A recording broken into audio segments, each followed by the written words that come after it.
Hi, everyone. I'm Danielle Ballantyne, Managing Editor at Foreword Reviews, and this is another one of our Petit Forewords, bite-sized interviews with indie authors. Today, we are talking with Robin Marty, who is the author of one of those truly rare books that we can confidently say should be in everyone's library, New Handbook for a Post-Roe America, the complete guide to abortion legality, access, and practical support. Thank you for joining us, Robin.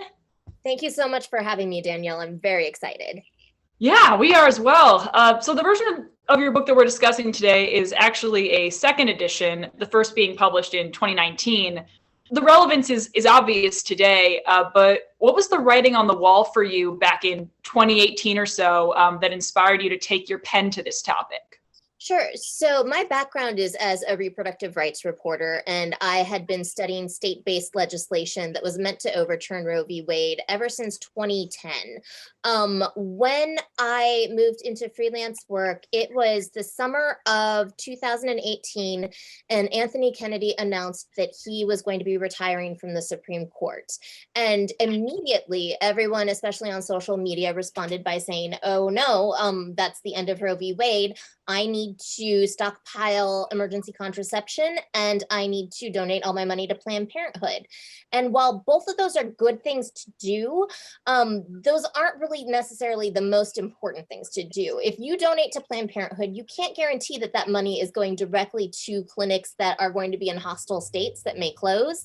And if you go and buy all the emergency contraception that's in your city, then people who actually need it won't find it on the shelves. And unless you're going to be driving around with a big truck with a sign that says "free, see here," you're really not the person that people are going to come to in order to get some. So I started giving a series of tweets about all of the things that you could do. The fact that abortion funds already existed and you could find yours and get involved. The fact that there were different state-based and local organizations that you could work with. And then it kind of turned into this viral thread that I was asked to recreate for Huffington Post. And after that, I was asked by a agent if I would consider putting together a proposal for a book. So that came out very quickly. It was literally written in just a couple of weeks and then was published to come out that following January. And while I appreciated it and it was good, it was not what I needed to do. Luckily, I got a second go at it because we realized once COVID occurred exactly how bad our net was when it came to how we were going to help people get abortions if they couldn't access clinics. During the COVID period, first of all, we already had a dry run for Roe being overturned because a lot of the red states used the idea of trying to save medical supplies and equipment as a reason to close their clinics. Once that began to happen, and then you combined that with the fact that people were trying to avoid going out in public, clinics were limiting the amount of people who could come in, and we ended up with this perfect storm where we could see exactly where all of the little problems were going to be. And so I was able to redo the book, and this time do it with more information on how does a person manage their own abortion if they can't get to a clinic, and how does a person protect themselves online from surveillance if they are worried that they're going to be investigated over a bad pregnancy outcome. I went through and did more about herbal abortions because while I left it out of the first version, I realized that there are lots of people for whom that is really the best option and maybe even the only option. And there are many communities, especially Black and Brown communities, who use that information. And for me not to include that was essentially me gatekeepering off that information to people because of my own white privilege. And white privilege was actually another really big aspect that there's a lot more of in the second book, because it was written, I was living in Minneapolis, Minnesota, and the George Floyd protests. So all of this kind of moved together to a place where I could rewrite the book, add all of the things that I wanted to include the first time, but was too rushed to do, add all of these new pieces that I understood was missing, and then best of all, be able to put it into each chapter having an action list at the end of the chapter where people were given a direct task and the instructions on how to put that together in order to really feel like they were prepared once Roe v. Wade was overturned. Yeah, and you've touched on a lot of this, just sort of a lot of the information that is in the book, and the worksheets at the end that you just mentioned are excellent resources. It's one of the reasons why, again, I say everyone should have this, just because you do not know, and your book has something in it for pretty much every eventuality. But just to share a little bit, get a little more specific in this format, for people who can get pregnant, these laws and restrictions that we're seeing popping up, they bring about a lot of fear and that sense of helplessness that I think leads to this knee-jerk reaction of like stockpiling and stuff that you've said is not the best thing to do. So what are a few concrete steps that people can take to protect and prepare themselves right now, as well as just to feel a little bit more in control of the situation? One of the things that when I was doing the tour the first time, I would say to all of the audience that I saw was that it was a good idea to have medication abortion on hand in case there was an emergency. What we saw when COVID happened was that a lot of times medication abortion, if you were purchasing it from overseas, would either get stuck because there was some sort of like India and China had shut down their medical supplies for a while because there was too much, they couldn't have people come into work. But also because of the Trump administration, a lot of times this medication was getting caught up in customs. So we know that medication abortion is the most effective the earlier you take it. It can actually be used longer than the first 10 weeks that is FDA recommended, but would involve taking extra Cytotec potentially if you take it longer.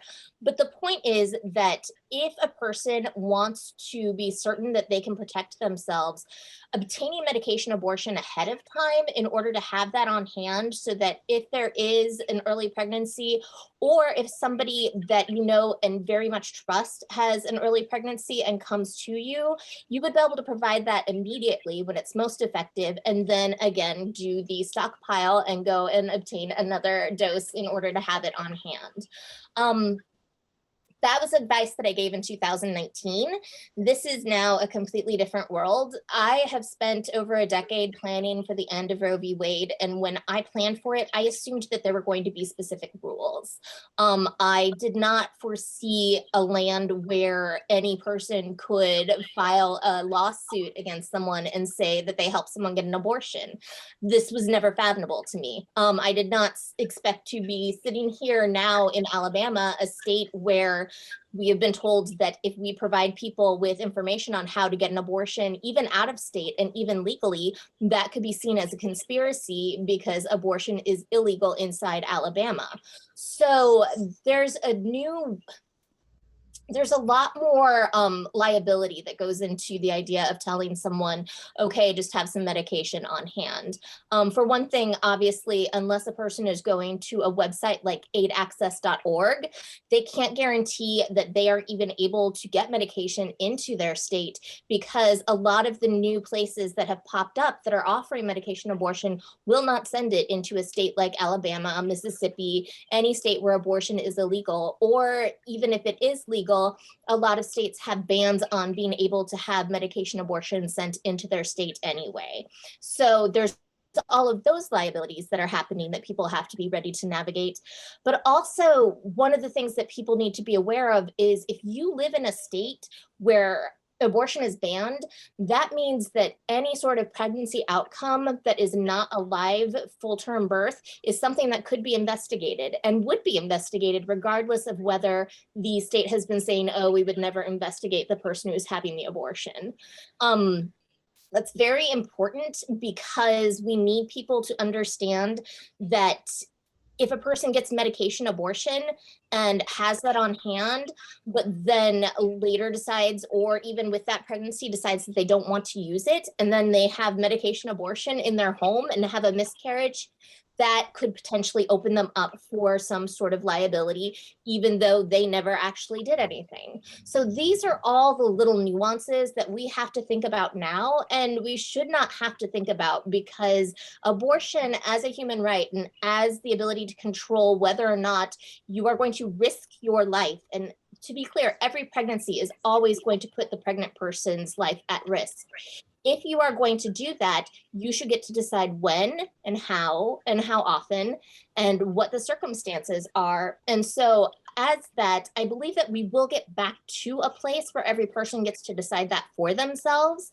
But until then, everyone has to be cautious. Yeah, and just sort of, going off of that, we do live in this age of surveillance that is truly unprecedented. And when you talk about, you mentioned in your book, the Jane Collective, which was an underground network set up to provide abortion care prior to abortion being federally legalized.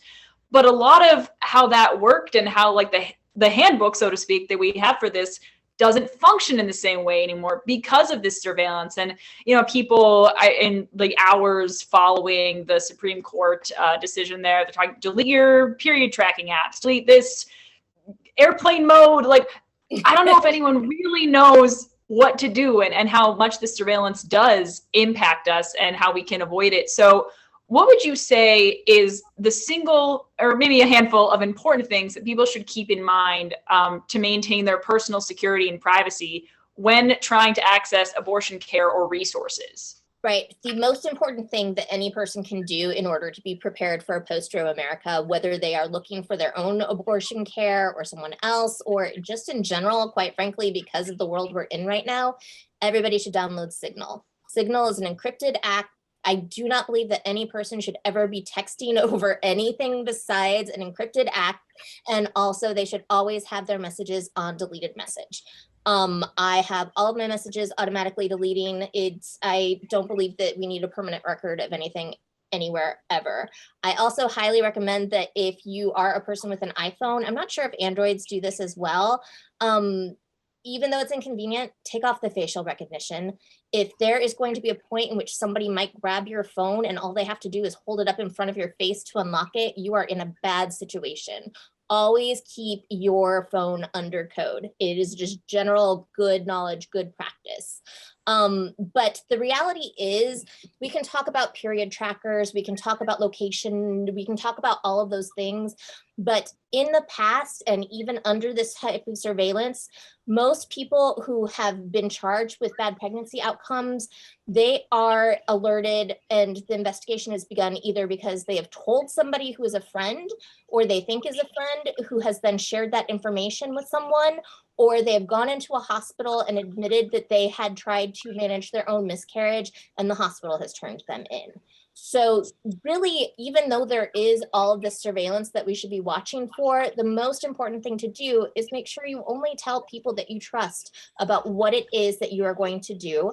And that if you are going into a hospital or seeing a doctor for any type of pregnancy issue, and I don't even mean you managed your own abortion. If you are miscarrying, you go in, you say, I am having a miscarriage. And I always tell people, the best thing to do when you are talking to a hospital, because hospitals do have to care for everyone and are obligated to care for everyone, is to go in and say, I'm pregnant, I think I'm having a miscarriage, and I'm scared. And there's something about saying I'm scared that just makes medical professionals, everyone else, suddenly be on your side and no longer looking at you like you have done something wrong.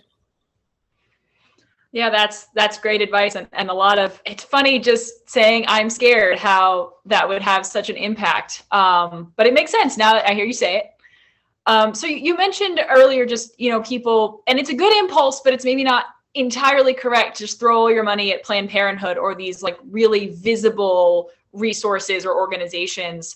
But for people looking for an organization to support or looking for somewhere to direct someone for reliable resources, because that is just so hard to find these days, what are some groups or some sources that do come to mind for you? So for reproductive rights news, I always send people to rewirenews. Oh, and then I got the URL wrong. It's Rewire News. They have been doing abortion coverage for I think 15, more than that. I used to report for them back in the 2010s. So they've been doing it for a long time. They are a non-biased, non-judgmental resource that can always be trusted. For people who are younger, I recommend the website Scarlet Teen.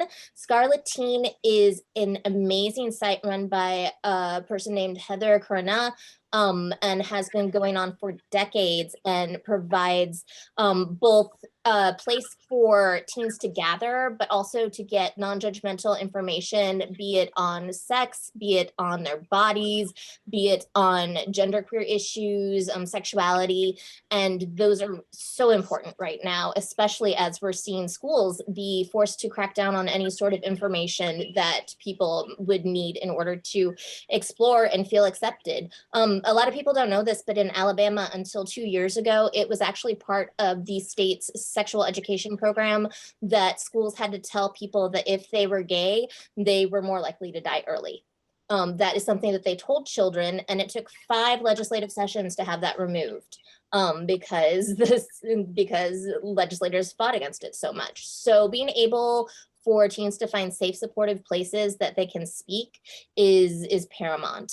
And then when it comes to any sort of resources, be it volunteering, financial, anything like that, I tell people that they absolutely, the best thing they can do is do something local, either do something locally for themselves or do something local to a state that has a hostile ban in place.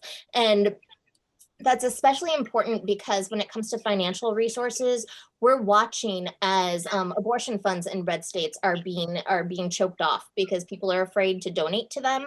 They think that it is somehow going to get them into legal trouble, or even worse, because there's this idea that the only way that we can get out of this is to resource blue states to be available to red state people to be able to travel there. And the reality is, I worked in an abortion clinic for 18 months before it closed. Well, we're still open. But we don't do abortions anymore. And the patients who came to us were struggling just to get across the state in order to navigate the waiting periods, everything else. These are not people who are all going to be able to suddenly go off to Chicago for a few days or off to DC. People are going to manage care at home, or they are going to stay pregnant and give birth. And so our areas need to be resourced as well. Red states need support so badly right now, and they're not going to get as much locally because that's where people are more hostile. So there is a list of places if you click on a state on my website, Post-Roe And so just go to the state map on it, pick a state, get involved. That's great advice. And, we thank you, Robin, for joining us today. This is such an important topic, and there's so much misinformation out there. And again, just get this book, maybe put it in a lockbox with a code on it. I don't know if you just want it on your shelf, depending on where you're at.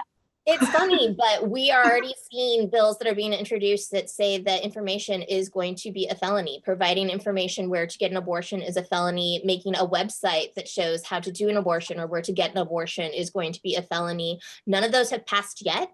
I am worried about them, and I'm not going to lie, my book could be seen as a felony at some point. So grab it while you still can, I guess. That's a ringing endorsement right there. Might soon be a felony. Put that on the cover. Well, thank you so much. Oh, gosh. Oh, the world we live in. But thank you so much for joining us, Robin, and thanks for being out there fighting the good fight. And I hope you don't become a felony. I will try not to be a felon anytime soon. Thanks so much, Danielle.